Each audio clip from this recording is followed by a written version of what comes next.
goofing off on the Bronco here. Just thought I'd point out that when you put a flywheel on, especially when they're balanced, they only go on one direction. So you've got 6 attempts, just keep rotating it till all 6 bolts line up. Anyways, we'll get that, get the clutch disc, use the alignment tool, presto changeo. There you go. And that's why we put this in there. That way you know that the input shaft on the transmission will actually go in there. My super helper, right, Jay? Look at the smile on his face. It's only like 100 and something degrees out here, or at least feels that way. In there, messy as could be. Let's see. Helper went back in the house. I think what I want to do next is see if we can get this thing to fire up. So, yeah, pour some gas in it, see if we can make some sparks. And as long as it doesn't sound like it's evil, we'll keep both things onto it and see what's next. And if I look red, it is hot. This is called acclimating to summer. If you're going to take the time to mess with timing, go in there and find top dead center, make little marks, and color everything nice and bright. That way when you're using your timing gun, super easy to see. Alright, power to the coil. Give it a spray. See what happens.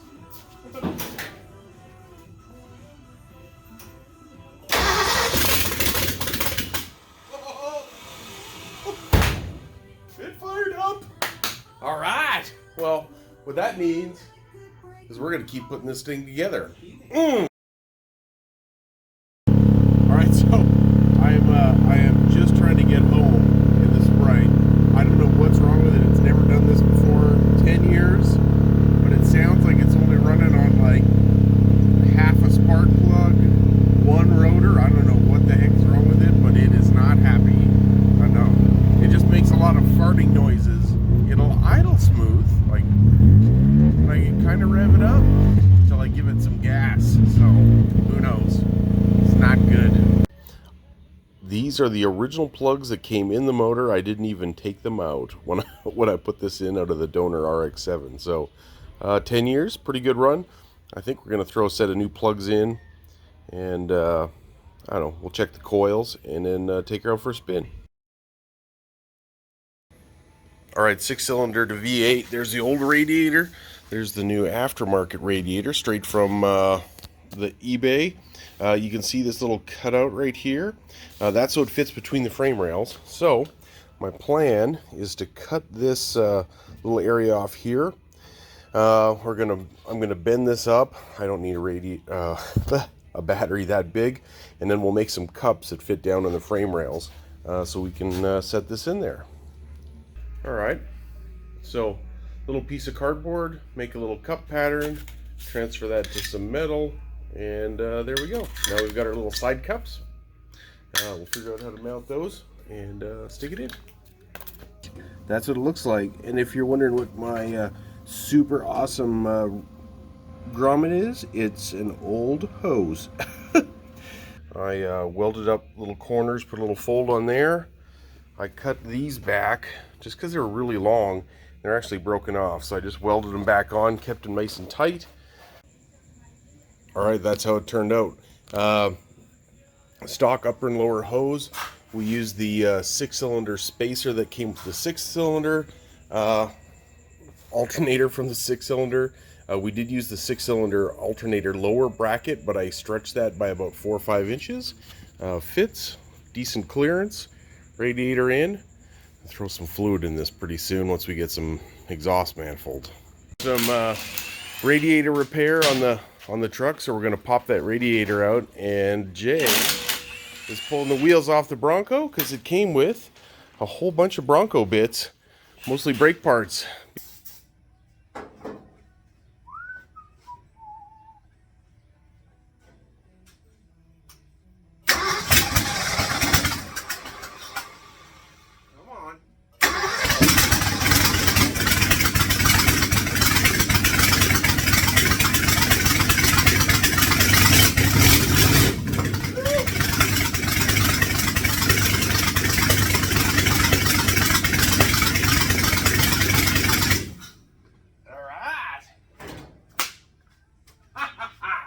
if you have a rusty drum like this, I like to take a wire wheel and go around that surface right there, then spray it with a little goo, let that sit, go for soda, because you're probably going to have to beat it like it owes you money.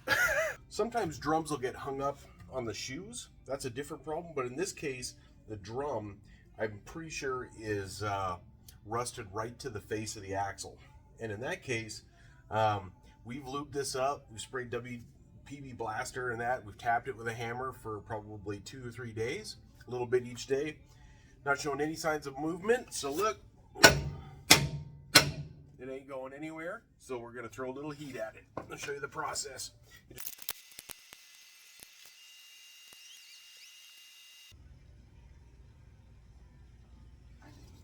Let's give it a little tap.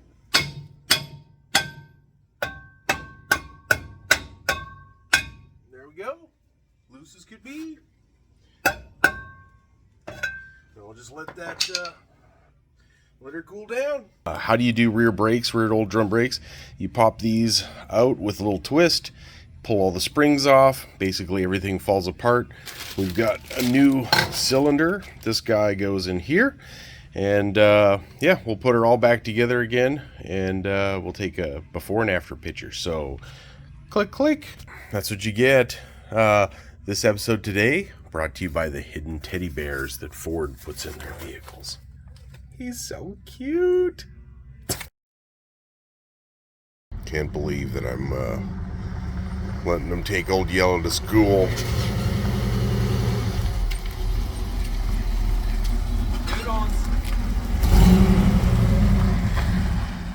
Still looks pretty good though.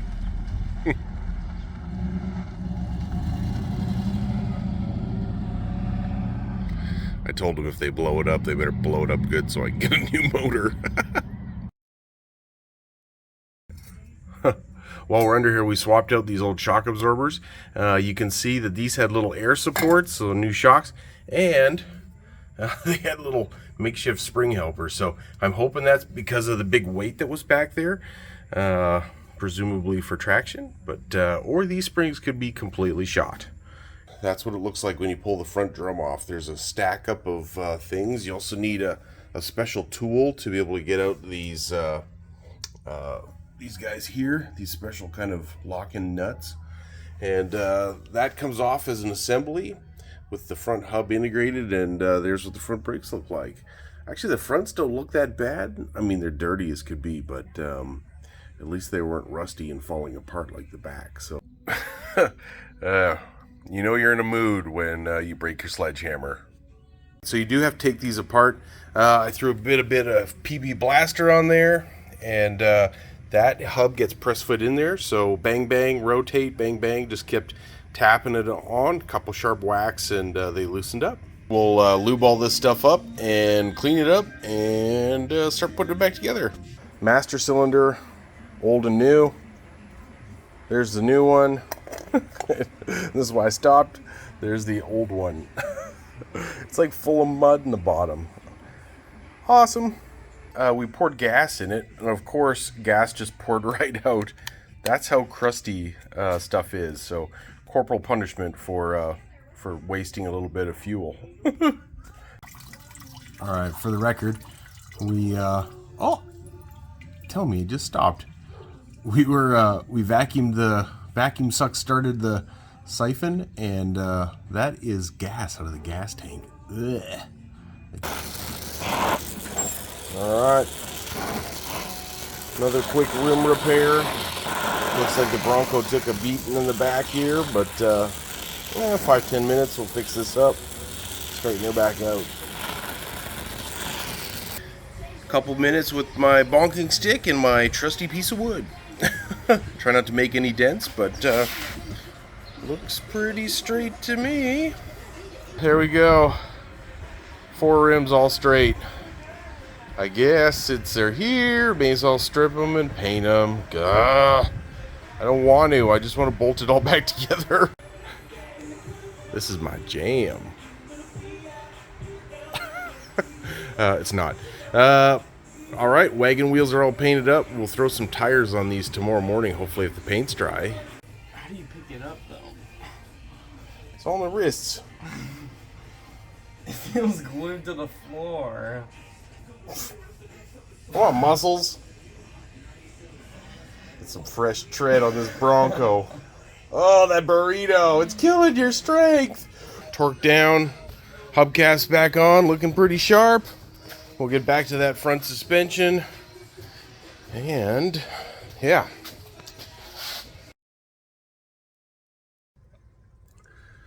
Had to put glasses on. This is a little emotional for me, but we lost a huge fan of the show. My fan. 20 years. What's up there, co-pilot? Yeah. Such a problem. You're getting tongue licks on my dash.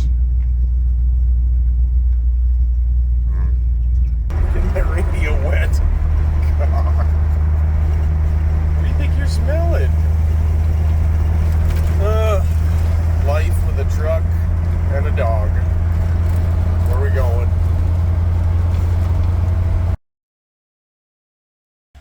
Shiniest part of the Bronco. Made up this little shifter cover, bolted in, and next up is this seat. I'm sick of it sticking me in the butt, so gonna have to come up with a solution here.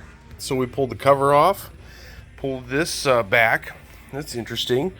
The back of this was deformed, and it looks like simply they installed this wrong and got that caught into the clip. And then down here we've got a bunch of broken springs to repair, so we'll put all these and knit this stuff back together, and yeah, put this thing back together, see if we can't bring a little former glory. Let the wrinkles pop out of the back, put down some fresh burlap on the bottom, fix those spring pieces, some tie wires, we'll put in some foam, and presto changeo. Alright, there's what the glass looks like. It's got a couple cracks in that big swoop from the wiper, so we're just going to run a quick blade around it, pop the rubber out, push the glass out, get our new glass, new rubber, rope it in. 20 minutes. Literally 30 seconds later, just cut that little lip off there, and yeah, just like that, she's out. Not that hot in the garage. Hot enough to do a windshield, so we got the rubber around the windshield, got our rope in, crisscrossed at the bottom, we'll lay it in, and then try to suck that seal over the gap. There's the action shot, just pulling that seal over top of the metal lip. And there she is, popped in, like 10 minutes. Really not a bad job. Not an impact socket, there's not enough clearance around the bolt head, so we're going to go with El Chromo here and see if it's not one Ooga Dooga too weak. Hopefully it doesn't blow apart. We'll see. I might need more safety glasses.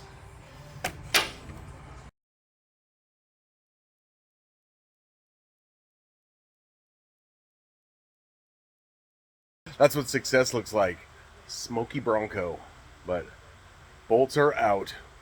Here's what we did. We undid the top of the shock and undid the drive shaft, and then we used a ratchet strap to pull this far enough out of that hole to get all those bushings off. So hopefully that can let us get the inside bushing on, then we can slide it back in place, and then we'll work on the C-notch, C-thingamabobbers. In the bottom of the spring perch, there's 2 bolts. You got to get those out too. Yeah, I didn't do that yet. For reference, that's what it looks like underneath there. We're pretty sure we can take this apart. Old one, new one, polyurethane, probably gonna squeak and annoy me, but should be so much better. We made it to the gas station. We are going places. I don't know what we're gonna do, but we got gas. We made it, Jay. We made it. Got the Colin Mobile. So awesome. 10 miles away from the house. Too cool. All right, we don't want to talk about the doors, but you can see here new brass bushings put in there. Snapped off some of the bolts, so I just drilled them out one size bigger, and hopefully all this works. Fix the door hinges so the saggy doors actually latch. Hinges back on, doors back on. Not sure what we're going to do next with this thing. Looking for suggestions.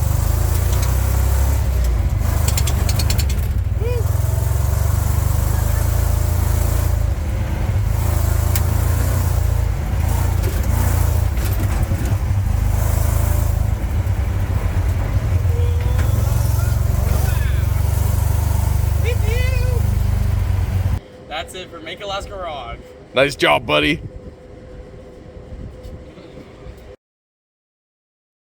Got a carburetor, gonna make it last. We got a transmission, we gonna make it last. It may not be shiny or even fast, just as long as we make it last.